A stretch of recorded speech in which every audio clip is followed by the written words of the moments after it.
Hello everyone, in this video I'm going to show you how to create thumbnail on canva.com. If you have Canva app or website, you can create a thumbnail. First of all, click on any thumbnail template. After that, here you can see complete. You need to change this text. For example, top 10 places to visit in Dubai. Here type top 10 places to visit in Australia. After that, here you need to change this background picture. Here you can see tap on this. After that, click on replace button. Here you can see replace button. After that, here click on photos button.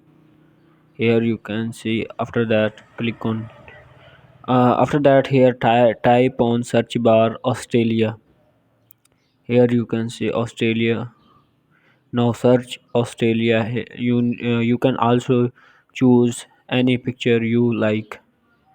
In this way you can create a beautiful thumbnail on Canva. Click on export button.